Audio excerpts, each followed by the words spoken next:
राजीव गांधी जी ने मौका दिया मुझे मंच पर भाषण देने के लिए और फिर उन्होंने कहा कि आप दिल्ली आ जाओ और फिर उसके बाद वहाँ से पढ़ाई करने के बाद फिर मैं दिल्ली पढ़ाई करने आ गया और बिहार की धरा को पुनः जो है अच्छा करना है, बिहार को नया बिहार बनाना है और शांतिपूर्ण बिहार बनाना है, विकसित बिहार बनाना है।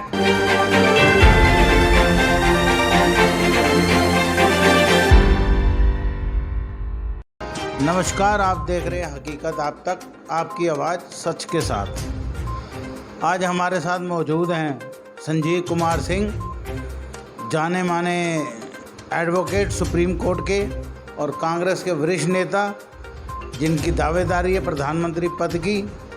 आज उनसे विशेष चर्चा करेंगे प्रदेश वाइज, पूरे भारतवर्ष, जिनका कहना है कि मेरी जन्मभूमि बिहार है और मेरी कर्मभूमि पूरा भारतवर्ष है।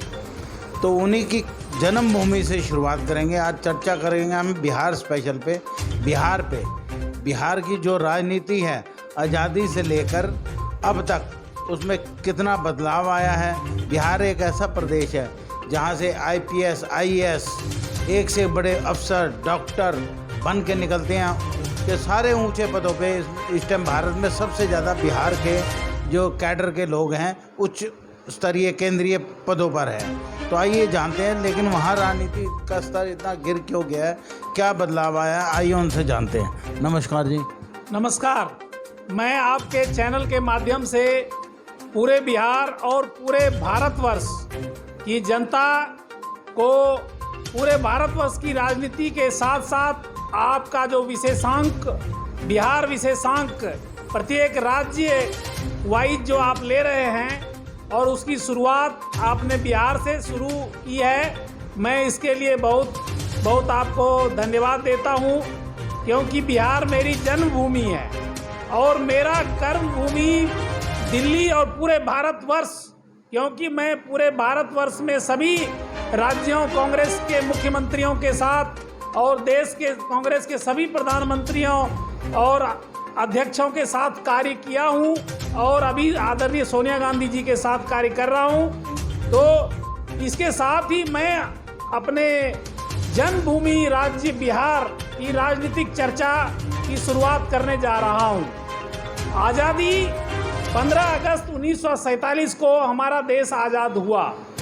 आज़ादी से पहले की क्या स्थिति थी आप जान जाइए। आज़ादी से पहले की जो स्थिति थी, जैसे बिहार राज्य आपको बड़ी जान की राजनीतिक खुशी होगी कि बिहार राज्य में पहले मुख्यमंत्री को आज़ादी से पहले जब वहाँ पर सरकार बनी, उसको प्रोविंस सरकार कहा जाता था, प्रदेश के प्रधानमंत्री का दर्जा दिया जाता था।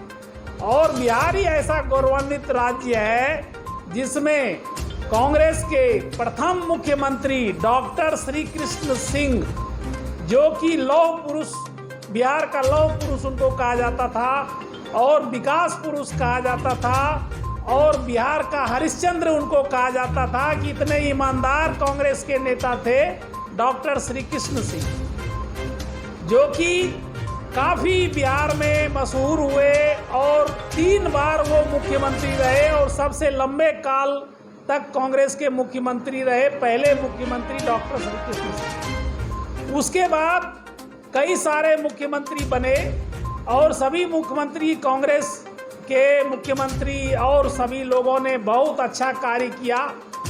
और वहीं बिहार प्रदेश कांग्रेस कमेटी के आज़ादी के समय से ही बड़े ही प्रभावशाली, प्रतिभावान डॉक्टर राजेंद्र प्रसाद बिहार से निकले, जीरादेई गांव से, जो कि भारत के राष्ट्रपति पद को सुशोभित किया, 2 बार राष्ट्रपति बने और पंडित जवाहरलाल नेहरू प्रधानमंत्री थे।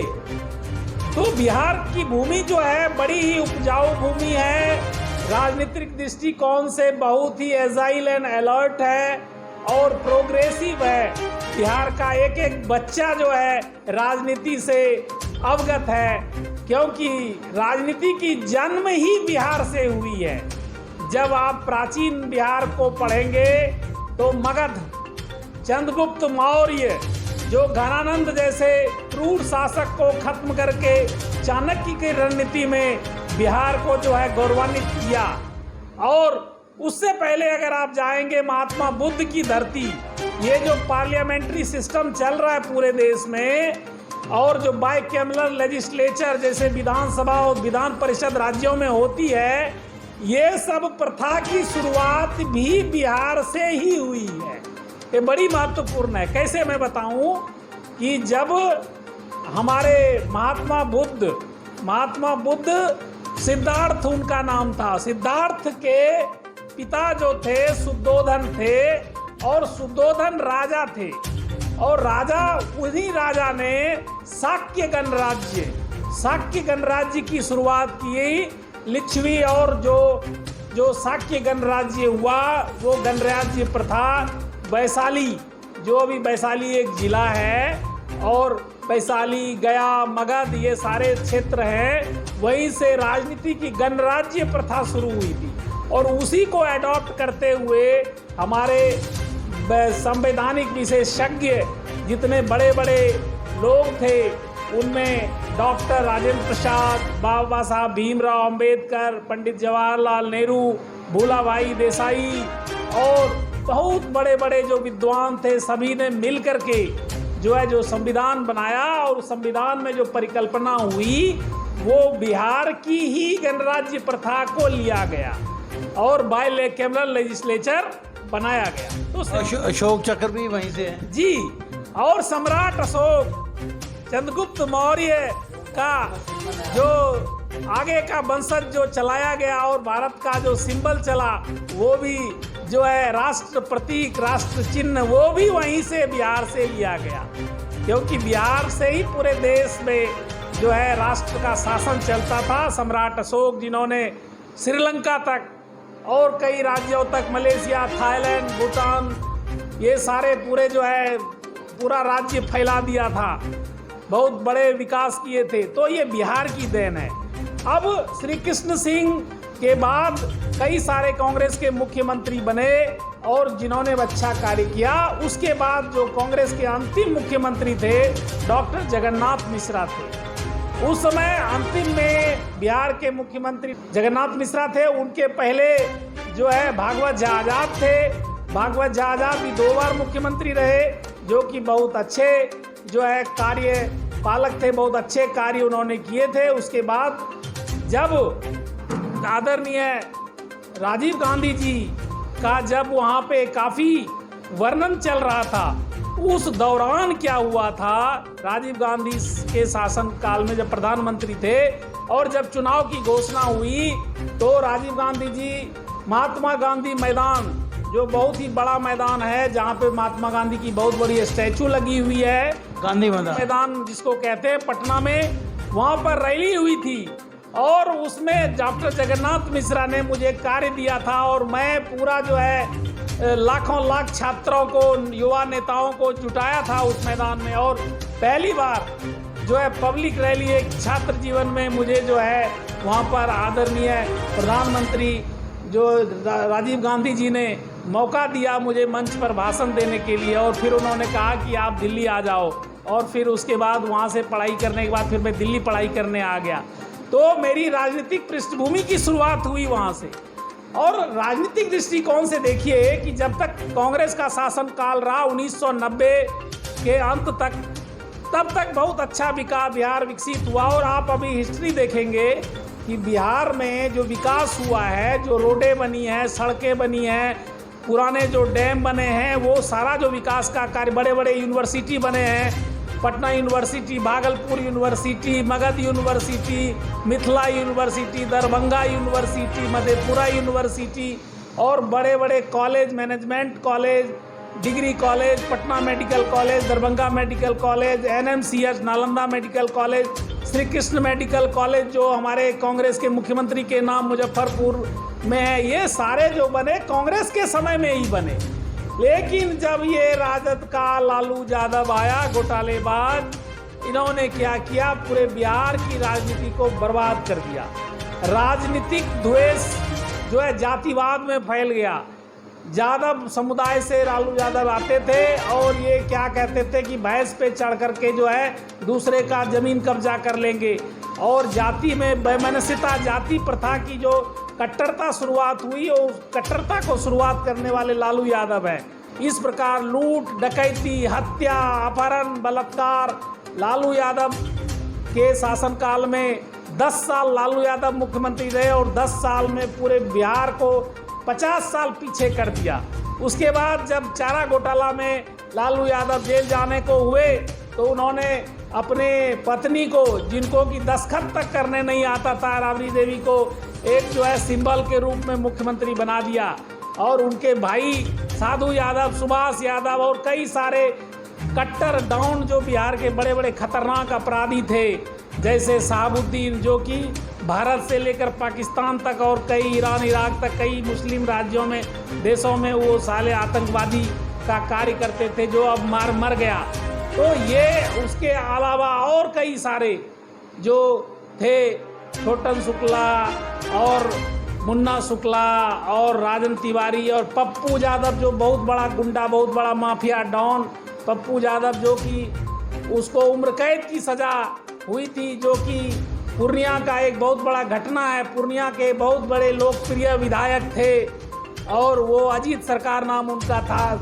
अजीत सरकार की हत्या जो है पप्पू यादव ने की, और जिसमें पटना हाई कोर्ट से पहले डिस्ट्रिक्ट कोर्ट ने, सीबीआई कोर्ट ने उसको उम्र कैद की सज़ा दिया।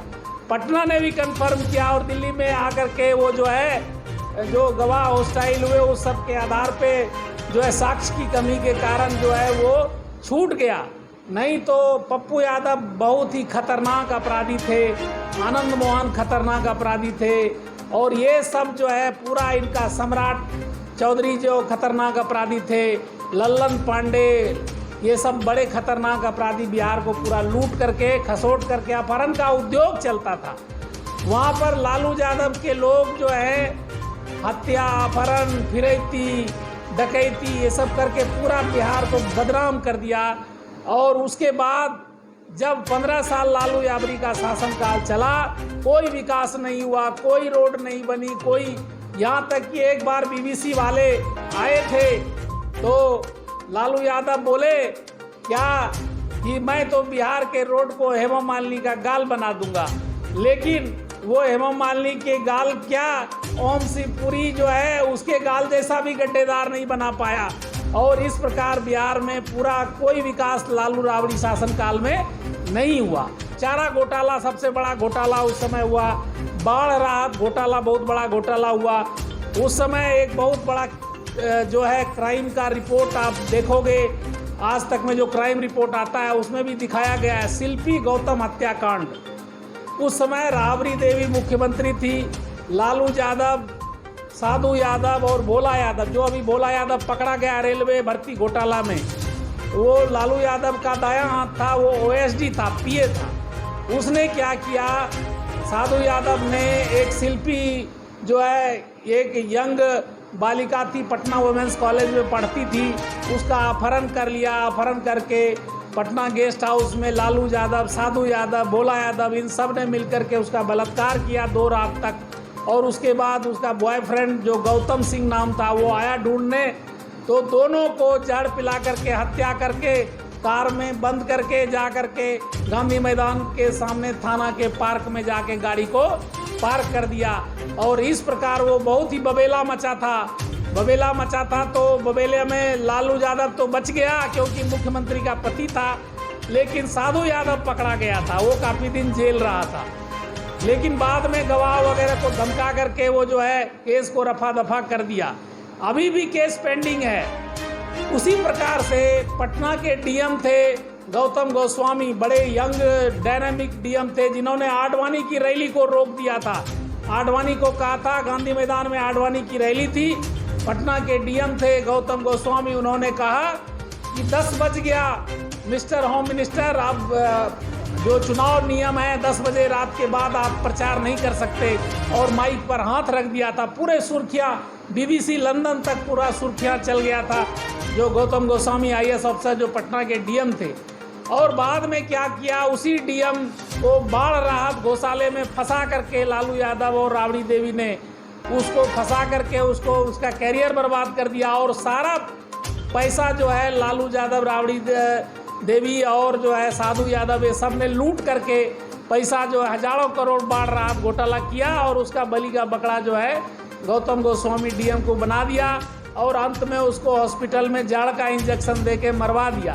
तो इस प्रकार के कुकृत्य पूरा लालू और पूरा घोटालेबाज परिवार करते थे। वो सब तो ठीक है, लेकिन नीतीश कुमार का जैसे शुरू में आए थे, बड़ा हुआ था भाई ये बहुत गरीब परिवार थे हैं, बड़े ज़मीन से जुड़े हुए हैं, ये बिहार की राजनीति को बदल देंगे, बिहार के विकास के लिए बहुत काम करेंगे। लेकिन अब तो स्थिति ये है, उनका तो पुल बनते ही गिर जाता है। तो नीतीश कुमार के बारे में आप क्या? देखिए, नीतीश कुमार जब आया तो उस समय लोग बदलाव चाहते थे लालू के समय में। तो नीतीश कुमार के समय में क्या हुआ कि इसमें भी जो विधायक सब जीत करके आए वो सभी आपराधिक बैकग्राउंड के थे। कई सारे हत्या फिरौती के अपराधी के लोग भी जीत करके आ गए और नीतीश कुमार ने जो है उनको सत्ता की मलाई अच्छी लगती थी, मुख्यमंत्री बनना था, सभी जो है अपराधियों को टिकट दे दिया और जीत गए और मंत्री बना दिया। तो अपराध का ग्राफ तो कंट्रोल नहीं हुआ, लेकिन हाँ पुलिस पदाधिकारी शुरू में जो एक्टिव हुए तो कुछ अपहरण वगैरह पहले कार्यकाल में, पहले जो शासनकाल में 5 साल का था उस समय क्राइम पे कंट्रोल हुआ। लेकिन उसके बाद सारे जो इनके लोग थे, सहयोगी लोग थे, विधायक लोग थे और सारे गुंडे बदमाश, ये सब ने भीड़ धंधा शुरू कर दिया और आज के दौर में नीतीश कुमार के नाम पर बहुत बड़े बड़े घोटाले और नीतीश कुमार के शासन में भी रेलवे घोटाला हुआ था जब वो रेल मंत्री थे नीतीश कुमार। और जब मुख्यमंत्री रहे तो उस समय में सबसे बड़ा जो है शेल्टर होम कांड, बलात्कार कांड जो हुआ वो मुजफ्फरपुर में क्या हुआ, बालिका गृह बलात्कार कांड। क्या है कि बिहार के सामाजिक न्याय विभाग जो है, सामाजिक विभाग जो है मंत्रालय है, वो अलग अलग जिलों में क्या है कि शेल्टर होम खोलती है। प्रताड़ित पीड़ित महिला जो घर बार छोड़ करके जाती है उन सबको वहाँ रहने का, खाने का जगह मिलता है और उनको ट्रेनिंग दी जाती है सरकार के पैसे से। तो यहाँ पर दूसरा ही ट्रेनिंग होना शुरू हो गया, उसको जो है अय्यासी का अड्डा बना दिया गया। जो महिलाएं बच्चियाँ रहती थी शेल्टर होम में, वहाँ पे एक रेणु वर्मा नाम की जो मंत्री बनाया गया, वो जो है वो पूरा बलात्कार करवाने वाली महिला बन गई। और नीतीश कुमार और उसके कई सारे मंत्रीगण वहाँ पे मुजफ्फरपुर में जाते थे और शेल्टर होम में जो है अय्यासी अपनी भूख मिटाते थे। ये शेल्टर होम कांड, मुजफ्फर कांड हुआ, इसमें बहुत सारे मंत्री, नेता, विधायक, बड़े बड़े आईएएस अफसर ये सारे फंसे हुए थे। और ये घोटाला अभी ख़त्म ही नहीं हुआ था कि उस घोटाले से जुड़े कई राज्यों में और कई जिलों में घोटाला की शुरुआत हो गई, शेल्टर होम में सेक्स स्कैंडल। और उस प्रकार नीतीश शासन काल में जो पैसे के मामले में सबसे बड़ा घोटाला हुआ वो घोटाला हुआ सृजन घोटाला। जो भागलपुर जिला में मनोरमा देवी नाम की एक महिला थी, उन्होंने सृजन बैंक खोला और वो वहाँ से घोटाला शुरू हुआ और पूरे राज्य में अलग अलग जिलों में पूरा घोटाला हुआ। हजारों करोड़ का सीबीआई जांच कर रही है। उसमें मुख्यमंत्री नीतीश कुमार का भी अपराधी में नाम है। इसको सिर्फ बीजेपी वाले बचा रहे हैं और सारे मंत्री को तो पकड़ा, बहुत सारे लोगों को पकड़ा, अंदर भी गया, कई बेल पे भी बाहर हुए। नीतीश कुमार को क्यों नहीं डाला? और नीतीश कुमार दूसरे पार्टी से गठबंधन क्यों नहीं कर रहे हैं? इसके पीछे राज ये है कि नीतीश कुमार को डरा के रखा हुआ है बीजेपी ने कि अगर आप दूसरे दल से मिलेंगे, राजद या किसी और कांग्रेस दल से मिलकर सरकार बनाएंगे तो आपको जेल भेज दिया जाएगा। सृजन घोटाले में नीतीश कुमार आरोपी है और जो शेल्टर होम है उसमें भी नीतीश कुमार के खिलाफ कई सारे सबूत हैं। इसलिए बीजेपी ब्लैकमेल करके जो है इनडायरेक्ट रूप से बिहार की सत्ता में कायम है। अभी एक योजना चली थी, बिहार नल जल योजना। मैं अभी बिहार होकर आ रहा हूँ, तो बिहार नल जल योजना में क्या हुआ कि हजारों करोड़ रुपया कि भाई पेयजल की नल के द्वारा जल जाएगा गाँव में। क्या किए सभी अपने जदयू वाले, बीजेपी वाले अपने विधायक के चहेते लोगों को जो है ठेकेदारी दे दिया। किसी ने कोई काम नहीं किया, कहीं भी टंकी नहीं लगी और कहीं सिंबल के तौर पे पानी की टंकी लगी तो वो जो है टंकी टूट के गिर गया हवा में। और अभी आपने जो कहा कि पुल, 4 पुल तो अभी 2 महीने के अंदर गिरा है। नए पुल बने और हवा आई, पानी बरसा, थोड़ा सा आया, बस धस गया। क्योंकि वो क्वालिटी के वो तो चाहते हैं कि जो पुल बने टूटे, फिर नया पुल बनाए, नया पैसा उससे रिलीज कराएं। तो इस सब की केंद्र सरकार अगर अच्छी होती, नीतीश सरकार, तो ये नीतीश कुमार जो है इसके ऊपर केंद्र की मोदी सरकार क्यों नहीं सीबीआई जांच भेज रही है, क्यों नहीं ईडी के लिए कर रही है। आदरणीय सोनिया गांधी जी को या राहुल गांधी को परेशान कर रहे हैं, तो वहाँ तो कुछ निकला नहीं, ईडी भी थक हार गया, कुछ नहीं किया, खत्म हो गया, ठन ठन गोपाल हो गया वहाँ भी। अब तो उन्होंने कह दिया जितनी जांच करनी थी हमने सोनिया जी की कर ली है, अब दोबारा नोटिस देंगे, फिर देखेंगे। तो किस लिए ना, इसलिए कि ईडी भी जानती है कि ये सब कुछ नहीं है, ये सिर्फ बीजेपी अपनी मड़गड़त पानी बना करके कांग्रेस को परेशान कर रही है। अगर भाई सही मायने में कार्रवाई करना है तो बिहार में जो इतने सारे पुल गिर गए, इतने हजारों करोड़ के घोटाले हुए, सृजन घोटाले हुए, शेल्टर कांड हुआ, जो रोड जो नितिन गडकरी साहब ने जो कि विकास के लिए जो रोड बनाने के जो प्लानिंग दिया है बिहार में, क्यों नहीं बिहार में रोड बन रहा है? इसलिए कि बिहार सरकार काम ही नहीं कर रहा है, ना जमीन अधिग्रहण कर रहा है सड़क के लिए, और सड़क नहीं बन रहा है।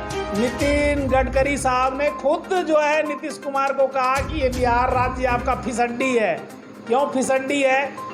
जो आप देखिए, जो पूरा इंडेक्स होता है भुखमरी के मामले में भी बिहार को पीछे कर दिया। बिहार में जो IAS IPS या बड़े पदाधिकारी या नेता बनते हैं, वो बिहार में रह के नहीं बनते, बिहार से बाहर जा कर के दूसरे राज्यों में, दिल्ली और राजस्थान और कई सारे राज्यों में, उत्तर प्रदेश, ये सब के चंडीगढ़ वगैरह जा कर के पढ़ाई लिखाई करते हैं, मेहनत करते हैं। मेहनत का सहम बिहार के युवा तो मेहनत के बल पर दूसरे राज्यों में जा कर के जो है वो तैयारी करके सफल होते हैं। क्योंकि वो बिहार के निवासी हैं, इसलिए बिहार का नाम होता है कि बिहार से हैं, लेकिन बिहार में कोई फैसिलिटी नहीं है। वहाँ से क्यों नहीं रह के करते हैं? वहाँ से इसलिए कि कोई फैसिलिटी ही नहीं है, ना अच्छा कॉलेज है, ना अच्छा इंस्टीट्यूशन है, ना अच्छे टीचर है। बिहार की शिक्षा प्रणाली को नीतीश कुमार ने बंधक बना दिया है। बिहार की स्वास्थ्य प्रणाली इतनी घटिया है, कोरोना में सबसे ज़्यादा मृत्यु बिहार में हुई है, पूरा रेट देख लीजिए। और कोई भी हॉस्पिटल में सुविधाएं नहीं हैं, जो है ना दवाइयाँ मिलती हैं, और क्या शिक्षा के मामले में कॉन्ट्रैक्ट बेसिस पे चल रहा है। वहाँ पे कॉन्ट्रैक्ट पे लोग काम, टीचर पढ़ाते हैं, और जो कॉन्ट्रैक्ट वाले टीचर ने भी आंदोलन किया था, जो सुप्रीम कोर्ट तक वो मामला आया। कई सारे वहाँ पे है जगह खाली है। यूनिवर्सिटी में अभी ताज़ा मामला, जो अभी मैं 2 दिन पहले बिहार से आया हूँ, Patna university, Magadh university, Bhagalpur university का, वो सब बहुत सारे छात्र हमको मिले थे। उन्होंने, वो लोग भी धरना प्रदर्शन पे बिहार में बैठे हुए हैं पटना में। उन लोगों ने कहा कि देखिए सर, आप तो बहुत बड़े नेता हैं, आप जो है प्रधानमंत्री पद के दावेदार हैं, हम लोगों की समस्या सुनिए। ये नीतीश सरकार कुछ नहीं कर रही है। मगध यूनिवर्सिटी, पटना यूनिवर्सिटी और भागलपुर यूनिवर्सिटी, दरभंगा, ये सब यूनिवर्सिटी में सही पे एग्ज़ाम समय पे नहीं हो रहा है, एक साल सेमेस्टर लेट है। सोचिए कि जिसको 2021 में ग्रेजुएशन की डिग्री मिलना चाहिए, 20 में मिलना चाहिए, उस 20 वाले 21 वाले को अभी तक 22 चल रहा, डिग्री नहीं मिला है। तो बहुत सारे लोग, छात्र, युवा परेशान हैं, क्योंकि ना पढ़ाई ठीक है, ना दवाई ठीक है, ना सड़क ठीक है, और जन वितरण प्रणाली जो राशन वाला है, सबसे बिहार में राशन में घोटाला होता है। जो डीलर होता है ना, डीलर क्या करता है, राशन लेता है और बेच देता है ब्लैक में, आम जनता को मिलता नहीं है राशन।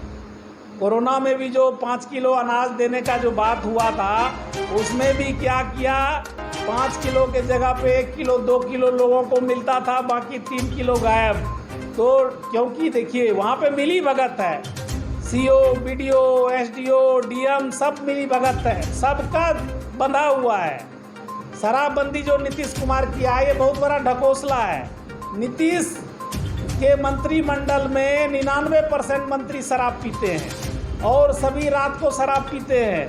और जो गरीब आदमी दिन में कोई शराब पिए पकड़े जाते हैं, तो गरीब आदमी जेल चले जाते हैं और जमानत नहीं करवा पाते हैं, जिसमें 1 महीना की सज़ा है, वो जो है 2 साल 3 साल जेल में बंद रहते हैं। तो मरता कौन है? शराबबंदी ढकोसला में जदयू के बहुत सारे नेता जो कि ठेकेदारी करते हैं शराब का, वो अमीर हो रहे हैं और बिहार का जो जो एक्सचेकर है, बिहार का जो टैक्स है, फंड है, वो बिल्कुल जीरो हो रहा है, क्योंकि शराबबंदी हो गई।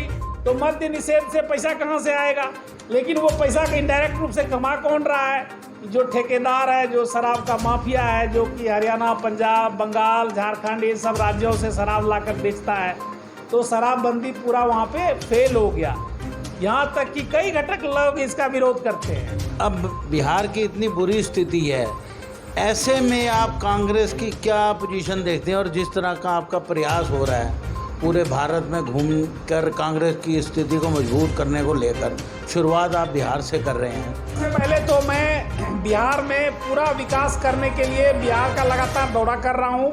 बिहार में कांग्रेस के जितने नेता हैं, जो नए नेता हैं, जो पुराने नेता हैं, जो पुराने चुके, ये कांग्रेस सबसे पुरानी पार्टी है। बिहार के हर एक गाँव में, हर एक कस्बा में, हर एक प्रखंड में, हर एक जिला में हमारी कांग्रेस के कार्यकर्ता, नेता बहुत अधिक संख्या में हैं। उन सबको एक्टिवेट करने की बात थी, तो सबको हमने एक्टिवेट करना शुरू कर दिया और अभी आंदोलन कर रहे हैं सभी लोग। पूरा जो है बड़े बड़े, जब मैं जिला में जाता हूँ, राज्य की राजधानी से जिला, पूरे बिहार के अलग अलग जिलों में जाता हूँ, तो बहुत सारे हज़ारों लाखों कार्यकर्ता वहाँ पे आते हैं और वो सब जो है पूरा कांग्रेस को मजबूत करने में लगे हुए हैं और सभी में जोश है कि अब हमारी पार्टी जो है आगे बढ़ रही है।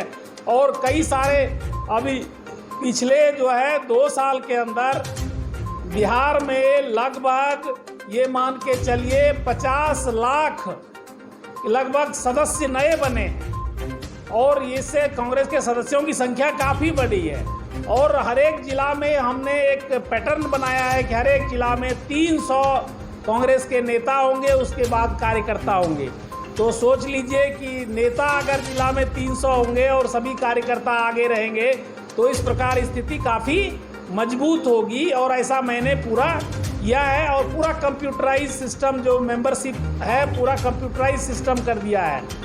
उसमें सारा सबको डिजिटल एकदम इंफॉर्मेशन चला जाता है। कोई रैली होती है, कोई इंफॉर्मेशन, तो पूरा इलेक्ट्रॉनिक माध्यम से मैसेज चला जाता है सभी कार्यकर्ता के मोबाइल पे और वो सारे एक्टिव होते हैं। अभी पूरा मेहनत चल रहा है और इस मेहनत को देख करके दूसरे पार्टी के लोग सब पूरा दहल गए हैं कि काफ़ी मेहनत हो रहा है। और अभी पहले लोकसभा चुनाव 2024 में है, 40 लोकसभा सीट बिहार में है और 40 लोकसभा सीट पे पूरा नियंत्रण जो है हमने लोकसभा के अनुसार बनाया हुआ है। पूरा कार्यकर्ता और नेता जिसको प्रभार दे रखा है कि भाई कार्य करो, और इस प्रकार से जो है हम काफ़ी मजबूत, सक्षम हो रहे हैं। और अगर ऐसा पूरा 2024 तक चलता रहा तो वो दिन दूर नहीं जबकि पूरे देश में हमारी कांग्रेस मजबूत हो जाएगी। और इसकी शुरुआत बिहार में हमने किया और अनेक राज्यों में सभी जगह किया है। अभी बिहार का दौरा करके आया हूँ तो वहाँ पे काफ़ी मजबूती हुई है। अभी जो है लगातार मीडिया से संपर्क में हूँ और लोगों से संपर्क में हूँ। अभी 2 दिन पहले जो है बहुत बड़ा धरना प्रदर्शन गांधी मैदान और राज्यपाल और सचिवालय के आसपास बहुत बड़ा धरना प्रदर्शन बिहार में हुआ और उसमें मैंने भी जा कर के भाग लिया और सभी लोगों को संबोधित किया कि आगे जो है आपको काफ़ी मेहनत करना है और बिहार की धारा को पुनः जो है अच्छा करना है, बिहार को नया बिहार बनाना है और शांतिपूर्ण बिहार बनाना है, विकसित बिहार बनाना है। और इसलिए हम बिहार के इस विशेषांक में, बिहार राज्य विशेषांक जो आपने शुरू किया, और इसमें मैं पूरे बिहार वासियों को यह संदेश देना चाहता हूँ कि आपने बीच में कई सरकारों को चुना, अब जो है पुनः कांग्रेस की सरकार और बिहार के सभी 40 लोकसभा सीटों पे कांग्रेस के कैंडिडेट को आप आगे लाएं, जिताएं, जिससे कि 2024 में जो है भारत में कांग्रेस की सरकार बने और कांग्रेस की सरकार बनते ही बिहार में विकास की शुरुआत काफ़ी तेज़ी से आगे बढ़ेगी और बिहार फिर से विकसित हो जाएगा। धन्यवाद।